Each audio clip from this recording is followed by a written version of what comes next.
Kumusta po kayong lahat? Dalangin ko na nawa ay nasa mabuti kayong kalagayan.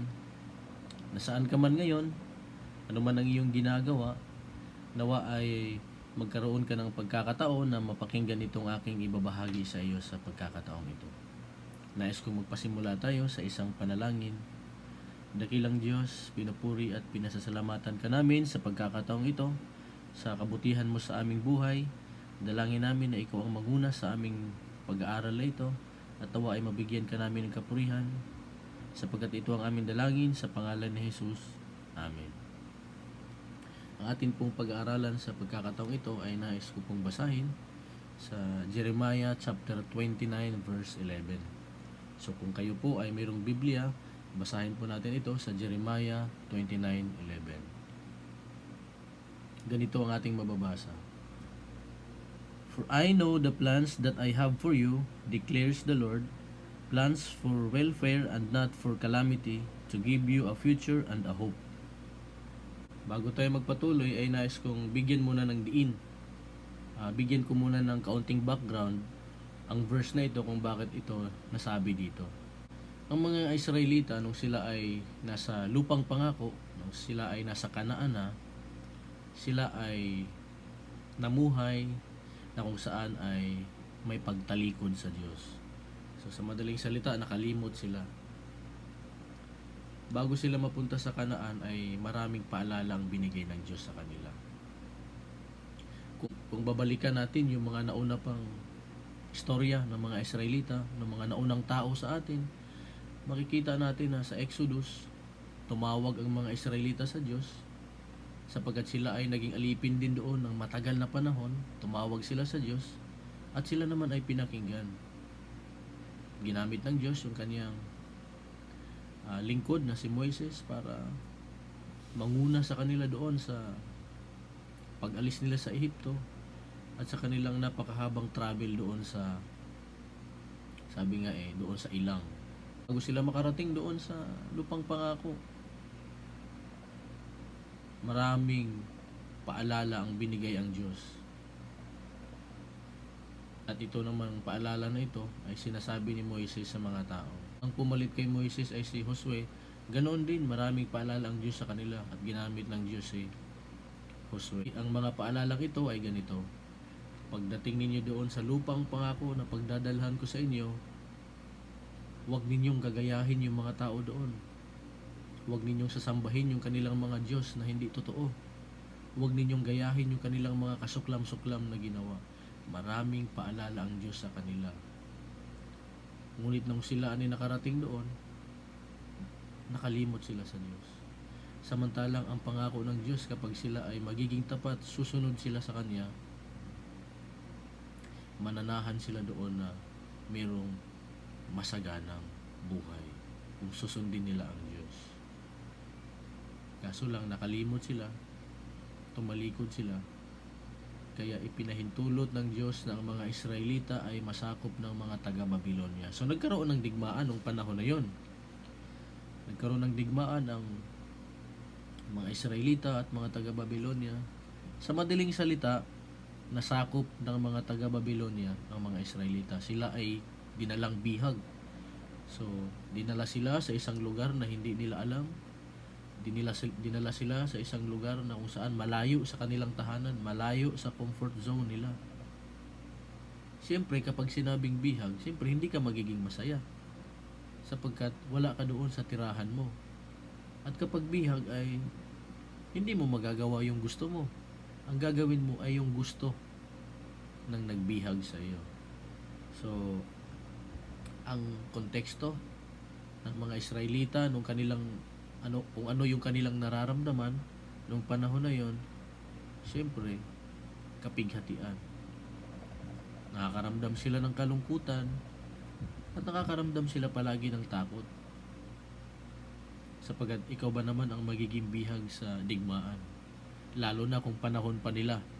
So hindi mo alam kung ano mangyayari sa iyo bukas. At para bagang nawala na sila ng pag-asa. Sapagkat kung titingnan natin, 70 taon sila naging alipin sa Babylonia. So napakatagal na panahon. So Parang wala na silang pag-asa. Pero ipinadala ng Diyos ang kanyang lingkod. Nagpadala ang Diyos ng isang propeta. At isa si propeta Jeremiah sa panahon na yon. Sabi niya, mayroong pag-asa. Alam niyo kung sino ang pag-asa na ito? Ang Diyos na inyong tinalikuran. Sa madaling salita, ang mga Israelita ng panahon na yon ay nakaranas ng pagdidisiplina sa Diyos. Dinisiplina sila ng Diyos sapagkat sila ay nakalimot, sila ay tumalikod. Hindi sila naging kontento sa binigay ng Diyos sa kanila. Merong saganang lupain. Ang biyaya ay nagmumula sa Diyos. Pero hindi sila kontento. Naghanap pa sila ng ibang Diyos. Diyos na gusto nila. Diyos na ang gusto nila na walang bawal. Ulitin ko po, nakaranas ang mga Israelita ng panahon na yon ng pagdidisiplina mula sa Diyos. So ngayon, yun po yung konteksto ng verse na ito kapag ating binalikan yung kanilang panahon. Ngayon naman, paano natin siya iintindihin sa panahon natin ngayon? So kung ang mga Israelita ng panahon na yon ay mayroong pagdidisiplina na naranasan sa Diyos, sa panahon natin ngayon dito sa Pilipinas at sa ibang bansa, mayroon din tayong pagdidisiplina na naranasan ngayon na ipinahintulot sa atin ng Diyos. Bakit? Sapagkat lahat tayo may pagkakataon na nakakalimot tayo sa Diyos. May pagkakataon na mas naging abala tayo sa lahat ng mga bagay na kung saan ay mahirap na isiksik sa schedule ang Diyos. Hindi na siya maisama-sama. Kaya kung bakit ipinahintulot ang COVID-19 na ito para maalala natin siya. Hindi natin nakikita ang virus. Hindi na natin nakikita ang Diyos. Nagbibigay paalala ang Diyos na nandyan lang siya. Nagpapaalala sa atin. Nasa panahon tayo ng pagdidisiplina, kapatid. Kaya huwag mo itong baliwalain. Hindi mo hawak ang buhay mo. Hindi natin hawak ang ating buhay kung ano ang mangyayari bukas. Kaya dapat seryosohin natin itong mga ganitong pagkakataon. Bagamat marami sa atin ang nagugutom, bagamat marami sa atin ang nawalan ng trabaho, pero nais ipakita ng Diyos sa atin, nasa panahon tayo ng pagdidisiplina, mga kapatid. Kaya samahan niyo po ako sa pagkakataong ito sa ating pagbubulay-bulay ng salita ng Panginoon. At ang ating pagbubulay-bulayan ay akin pong pinamagatang Knowing God's Will. Alamin ang kalooban ng Diyos. So napakahalaga na dito tayo magsimula. Maaring matagal na tayong namuhay sa ibabaw ng mundong ito. Matagal na tayo naging abala sa lahat ng mga gawain. Ngunit alam ba talaga natin kung ano ang kalooban ng Diyos para sa atin? Kaya magpapasimula tayo sa dalawang tanong na kung saan ay, ano po ba talaga ang kalooban ng Diyos para sa akin? At ano naman ang sabi ng Biblia patungkol dito? Yan. Kaya magtatanong tayo. Bibigyan natin ng diin yung salitang ask. So, ano bang ibig sabihin ng salitang ask? So, babasahin natin ang Merriam-Webster. Ang sabi niya ay ganito: to call for an answer. So, ibig sabihin naghahanap ka ng kasagutan. So, hindi ka nabuhay para lang sayangin mo ang buhay na yan. Hindi tayo nabuhay para lang sundin yung kagustuhan natin, kundi nabubuhay tayo para sundin ang kalooban ng Diyos. Kaya napakaganda magsimula tayo sa isang tanong. Ano ba ang kalooban ng Diyos talaga para sa aking buhay? So, bibigyan din natin yung salitang ask. So, magpapasimula tayo sa letter A. Ano ang letter A? So, ngayon titingnan natin.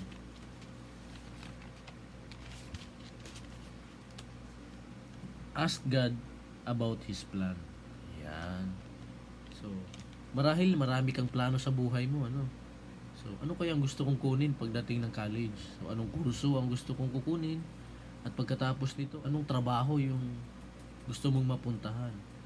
So, So, lagi nating tatandaan na hindi lahat ng nag-aaral ng ganitong kurso, pag-graduate nila, ay yun din ang magiging trabaho nila. So, marami po ang lumilihis. So, ang gusto kong itanim sa ating isipan ngayon, ano yung plano mo sa buhay mo, kapatid? Ano yung pinaplano mo sa iyong buhay? Alam mo ba na mayroong magandang plano ang Diyos para sa iyo? Ang magandang plano ng Diyos ay iligtas ka. Iligtas tayong lahat. Kapag binasa natin ng buo ang Biblia, makikita natin yung kaligtasan. Noong magkasala si Adan at si Eva, at maging yung mga sumunod pang tao hanggang sa panahon natin ngayon, yun ang katibayan na kailangan natin ng tagapagligtas. Noon pa man sa aklat ng Genesis ay pinakita na ng Diyos ang paunang kaligtasan na kanyang gagawin, na ililigtas niya ang lahat ng tao sa kasalanang ito, sapagkat pag namatay ang tao na makasalanan, talagang kapahamakan ng kanyang mararanasan sapagkat mayroong paghuhukom.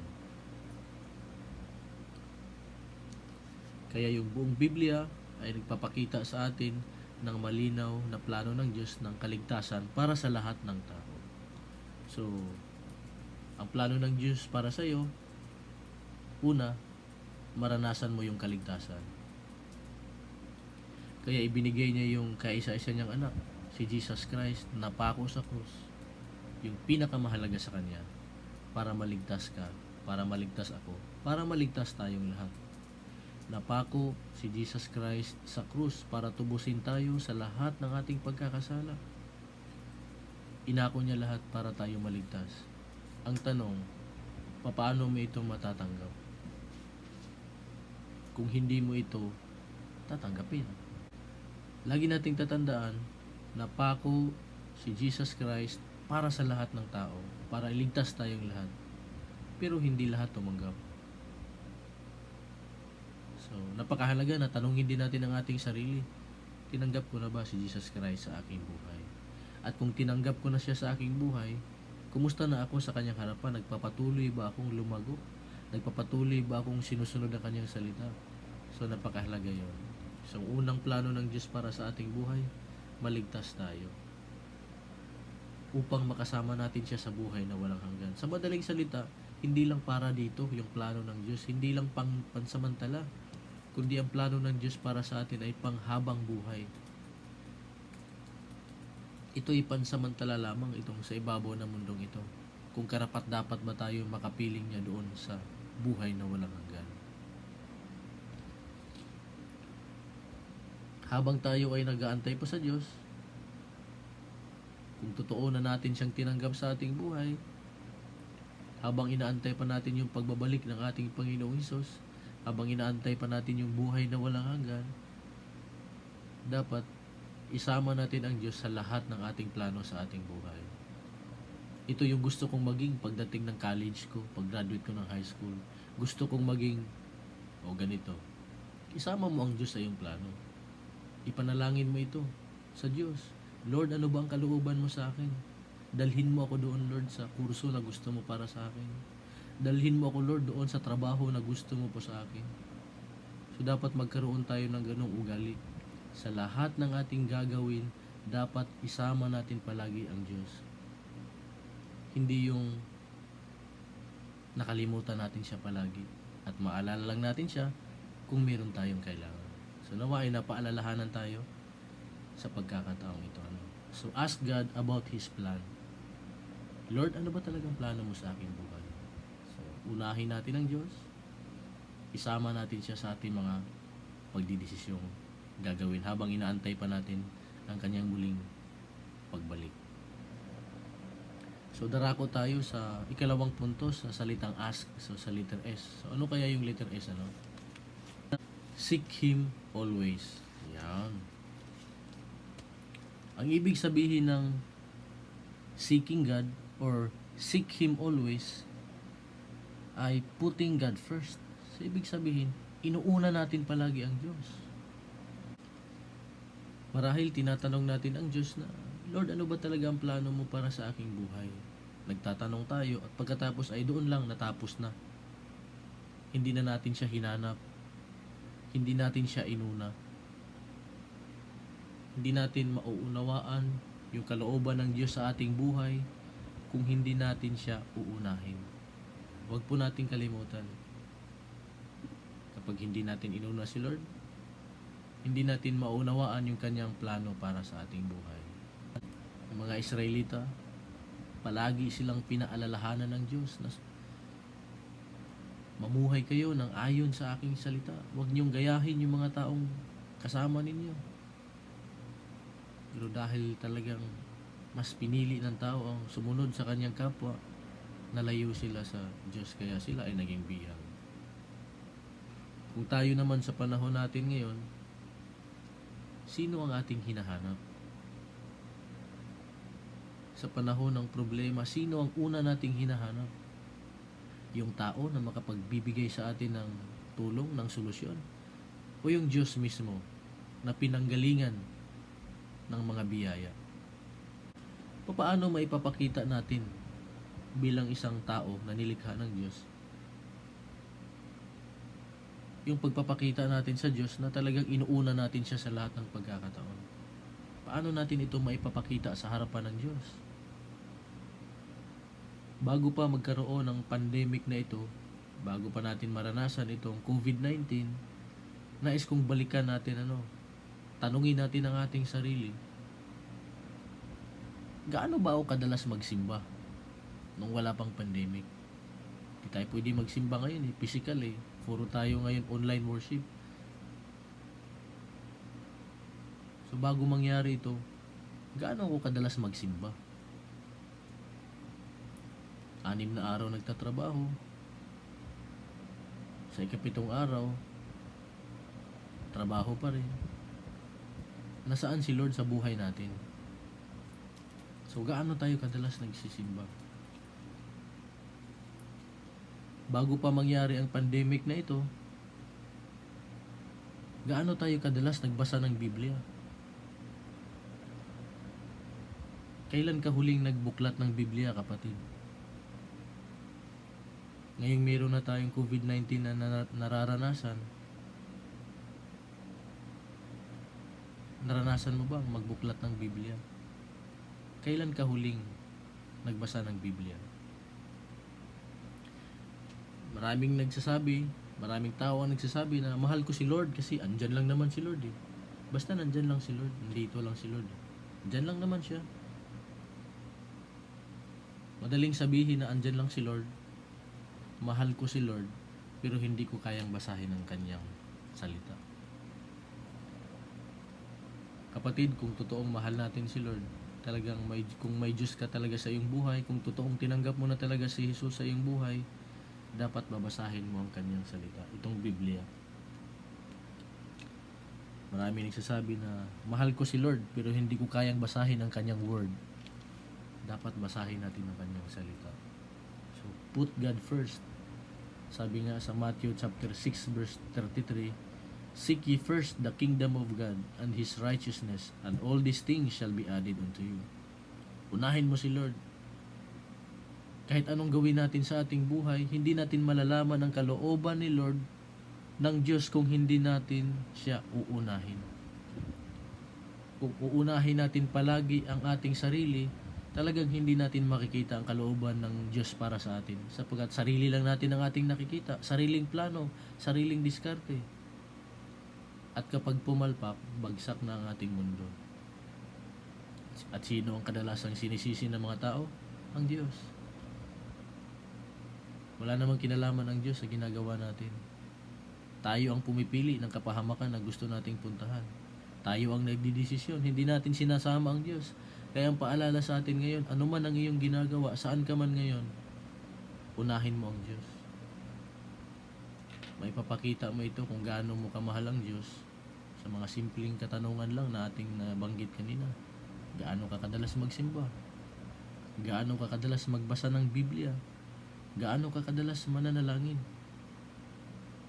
Gaano mo kadalas sinusunod ang kanyang salita? So makikita ito sa araw-araw na pamumuhay. So magre-reflect tayo, tatanungin natin ang ating sarili, kumusta na ako sa harapan ni Lord? Ginagawa ko kaya yung mga bagay na yun? Seek God always means putting Him first. So tayo po ay darako na sa panghuli, sa ikatlong puntos. Okay, sa salitang ask, know Him more. Ayan. Kilalanin siya ng lubusan. Makikilala natin ang Diyos kung pipiliin natin siyang kilalanin. Hindi natin siya makikilala kapag hindi natin pinili na gusto siyang kilalanin. Maraming tao ang nagsasabi na alam kong may Diyos. Pero pag tinanong mo sila kung ano yung Diyos na kanilang sinasamba, hindi nila alam kung sino, kung ano ba talaga. Kaya sa pagkakataong ito, para mas lalo nating maunawaan kung ano ba talang kalooban ng Diyos para sa ating buhay, unahin siya at kilalanin siya ng lubusan. Kaya maganda kung itanong natin ito sa ating sarili. Tatanong natin ito, kilala mo ba talaga ang Diyos na iyong sinasamba?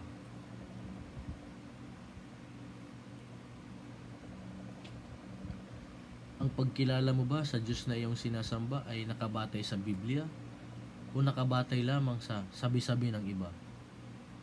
So maganda po na itanong natin yun sa ating sarili. Yung Diyos ba na sinasabi mo, ay yan ba yung Diyos na sinasabi ng Biblia? Yung Diyos ba na sinasamba mo ay yan ba yung totoong Diyos na sinasabi ng Biblia? Yung pagsamba na ginagawa mo, kapatid, yan ba yung tamang pagsamba na sinasabi ng Biblia? O baka naman iba yung sinasamba mo? Kaya napakahalaga na maunawaan, nakilalanin natin ng lubusan yung Diyos. Kaya napakahalaga yung pagtanggap kay Jesus. Kilalanin natin yung ating tinanggap. Ang sabi nga ng Biblia, malalaman natin ang tamang pagsamba sa Kanya. Meron siyang paalala sa mga Israelita.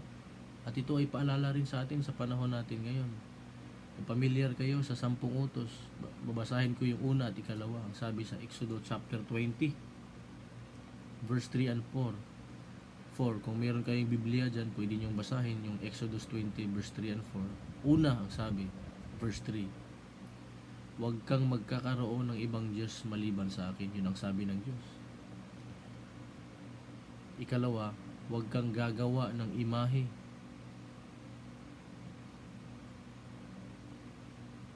Binasa mo yun doon. Binigyan diin ng Diyos na huwag tayong gumawa ng mga ribulto. Ngayong meron tayong pandemic na nararanasan, lumalapit tayo sa Diyos. Ang tanong, sino ang Diyos na ating nilalapitan? Tumatawag tayo sa Diyos pero meron tayong kaharap na mga ibang bagay. Hindi po biro itong bagay na ito. Ang ating Diyos na sinasamba ay nasa langit. Siya ay Espiritu. Hindi siya nagbigay ng representative na gumawa kayo ng Diyos-Diyosan, gumawa kayo ng ribulto upang maging representative ko dyan sa lupa. Wala pong binanggit ang Biblia na ganoon. Siya ay Espiritu. Dapat siyang sambahin sa Espiritu at sa katotohanan. Kaya kapatid, mauunawaan natin ang kalooban ng Diyos kung uunahin natin siya. Kilalanin natin siya ng lubusan. At ang lahat ng ito ay mababasa natin sa Biblia. Kaya ini-encourage ko po ang bawat isa sa atin na magbasa tayo ng Biblia. Hindi lamang natatapos sa pagtanggap, kundi nagpapatuloy tayo sa paglago. Nais ko po magtapos sa isang kwento. May isang lalaki na kung saan ay nangarap siya na makapunta sa ibang bansa, makapag-abroad nang sa gayon ay makatulong siya sa kaniyang magulang, mga kapatid. So nag-asikaso siya ng kanyang mga papeles.